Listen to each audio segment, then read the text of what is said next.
అనగనగా ఒక ఊరిలో శివయ్య అనే సామాన్య రైతు ఉండేవాడు. ఆయనకు అజయ్ అనే కొడుకు కూడా ఉన్నాడు. వాళ్ల ఊరిలో శివయ్యకు ఉన్న 10 ఎకరాల మామిడి తోట చూసుకొని అజయ్కి చాలా అహంకారం. వాళ్ల నాన్న తోటలో ఒక్క సీజన్ కాయలమ్మితే లక్షలొస్తాయని, చదువుకున్నోడు తన దగ్గర గుమాస్తాగా పనిచేయాల్సిందే అని తన స్నేహితులతో ఎప్పుడూ అంటూ ఉండేవాడు.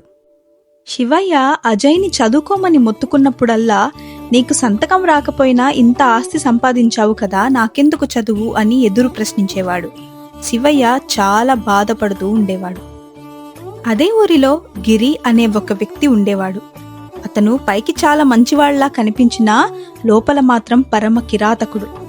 శివయ్య తోట పక్కనే కొత్త నేషనల్ హైవే రాబోతుందని గిరికి ముందే తెలిసింది.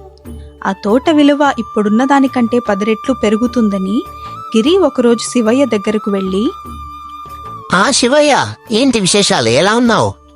నీ పాత అప్పులన్నీ తీరాలంటే ఈ కాగితాల మీద సంతకం పెట్టు.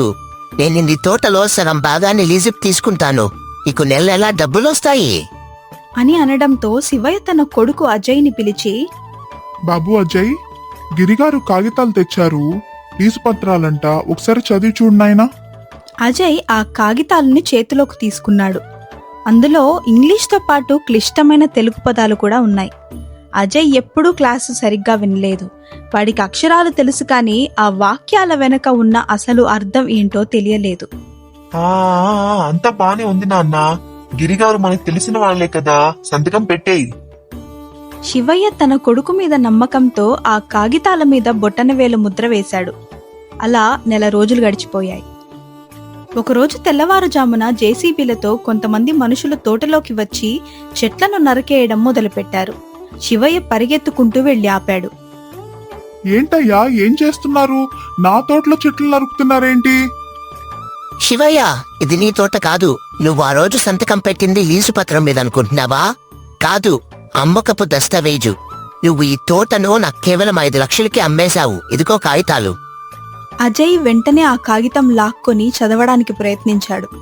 అప్పుడు అందులో సర్వ హక్కులు గిరి అనే వ్యక్తికి సంక్రమిస్తాయి అనే వాక్యం వాడికి స్పష్టంగా కనిపించింది. వాడు చదువుకోకపోవడం వల్ల ఆ రోజు ఆ టర్మ్స్ అండ్ కండిషన్స్ అర్థం చేసుకోలేకపోయాడు. కేవలం అక్షర జ్ఞానం లేకపోవడం వల్ల కోట్లాది రూపాయల ఆస్తి, తండ్రి కష్టం గంగలో కలిసిపోయాయి. ఇది విని శివయ్య గుండె పగిలి అక్కడే కుప్పకూలిపోయాడు. అజయ్కి జీవితం అంటే ఏంటో ఆ క్షణమే తెలిసింది.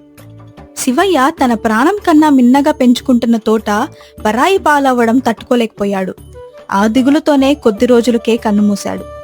అజయ్ ఒక్కసారిగా అనాథైపోయాడు. అప్పటి వరకు గర్వంగా తిరిగిన అజయ్ ఇప్పుడు తలదాచుకోవడానికి నీడలేక, తినడానికి తిండి లేక రోడ్డున పడ్డాడు. ఆ ఊరి జనం అతన్ని చూసి జాలిపడ్డం మానేసి సరిగ్గా చదువుకోక తండ్రిని చంపేశాడని విమర్శించారు. ఆ మాటలు అజయ్ మనసుకి తూటాల్లా గుచ్చుకున్నాయి. అజయ్ ఆ ఊరిని విడిచి వెళ్ళిపోయాడు. కానీ అతను తిరిగి ఆస్తిని సంపాదించాలని అనుకోలేదు. తన తండ్రిలా ఇంకెవరూ మోసపోకూడదు అని నిర్ణయించుకున్నాడు. పగలు ఏదో చిన్న పని చేసుకుంటూ రాత్రిపుట్ట ప్రభుత్వ గ్రంథాలయంలో కూర్చొని ప్రాణం పెట్టి చదివేవాడు. అలా 15 ఏళ్లు గడిచిపోయాయి. గిరి తన 10 ఎకరాల తోటను అమ్మి పెద్ద ఫ్యాక్టరీ కట్టాడు.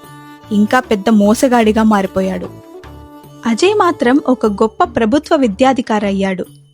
ఒకరోజు ఆ ఊరిలో కొత్తగా నిర్మించిన ప్రభుత్వ పాఠశాల ప్రారంభోత్సవానికి అజయ్ ముఖ్య అతిథిగా వచ్చాడు. స్టేజ్ మీద ఉన్న అజయ్ని చూసి ఆ ఊరి జనమంతా ఆశ్చర్యపోయారు. గిరి కూడా అదే వేదికపై ఒక అతిథిగా ఉన్నాడు. అజయ్ అందరితో మాట్లాడుతూ ఇలా అన్నాడు. అందరికీ నమస్కారం. ఈ ఊరిలో నాకు 10 ఎకరాల తోట ఉండేది. నేను చదువుకోకపోవడం వల్ల ఆ ఆస్తిని పోగొట్టుకున్నాను. ఈ రోజు నా పక్కనే కూర్చున్న గిరిగారు ఆ తోటని అనుభవిస్తున్నారు. కానీ గిరిగారు, ఒక్క విషయం గుర్తుంచుకోండి. మీరు నా దగ్గర నుండి 10 ఎకరాల భూమిని లాక్కోగలిగారు. కానీ నా తండ్రి నాకు నేర్పిన కష్టాన్ని, నేను నేర్చుకున్న ఈ విద్యని మీరు లాక్కోలేకపోయారు. మీరు సంపాదించిన ఆస్తి రేపు మీ పిల్లల దగ్గరకు వెళ్లేసరికి కరిగిపోవచ్చు. కానీ నేను సంపాదించిన ఈ చదువును 1000 మంది పిల్లలకి పంచుతాను. ఈరోజు నేను మీకంటే చాలా ధనవంతుణ్ణి. ఎందుకంటే నా దగ్గర పోగొట్టుకోలేని విద్య ఉంది కాబట్టి.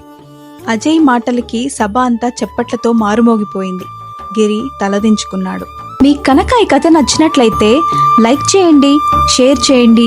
మన ఛానల్ని ఫస్ట్ టైం చూస్తున్నట్లయితే సబ్స్క్రైబ్ చేసుకోండి.